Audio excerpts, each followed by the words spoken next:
अस्सलाम वालेकुम व्यूअर्स, कैसे हैं आप? उम्मीद करती हूँ खैरियत से होंगे। पाक न्यूज़ में मैं आपके साथ। आप जानते हैं कि जैसे इमरान खान की कितनी लड़कियां फ़ैन हैं, ऐसे ही आजकल सोशल मीडिया पे शेर अफजल मरवत की लड़कियां बहुत ज़्यादा फ़ैन हैं। लेकिन शेर अफजल मरवत ने लड़कियों के लिए क्या बयान दिया, दिखाते हैं आपको। वीडियो स्टार्ट करने से पहले प्लीज़ आप मेरे चैनल को सब्सक्राइब कीजिए, लाइक कीजिए, बेल आइकन को ज़रूर दबाइएगा। आप मेरी वीडियो को वॉच करते हैं लेकिन सब्सक्राइब नहीं करते, तो प्लीज़ आप मेरी वीडियो को सब्सक्राइब करें और वीडियो वॉच के बारे में आप ये तो जानते होंगे कि पठान लड़कियों का बेइंतहा एहतराम करते हैं, अपनी खवातीन की इज्जत करते हैं। इमरान खान के वकील शेर अफजल खान मरवत से जब लड़कियों के हवाले से पूछा गया तो शेर अफजल के जवाब ने सबको हैरान कर दिया है। वीडियो मुकम्मल देखे। भी बहुत सारे मुरीद हैं यूट्यूब पे, लड़कियां बड़ी आपकी तस्वीरें लगाती हैं, बहुत ज्यादा मुरीद बनी हैं।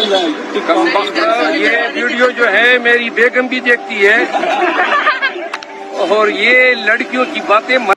तो सुना आपने शेर अफजल मरवत का बयान कि ये मेरी वीडियो मेरी बेगम भी देखती हैं, आप लड़कियों का नाम ना लें। तो आपको कैसी लगी ये वीडियो, कमेंट बॉक्स में अपनी राय ज़रूर दीजिएगा और मेरे चैनल को सब्सक्राइब लाइक ज़रूर कीजिएगा। नेक्स्ट वीडियो में इंशाल्लाह हम ज़रूर मिलेंगे। अल्लाह हाफिज़।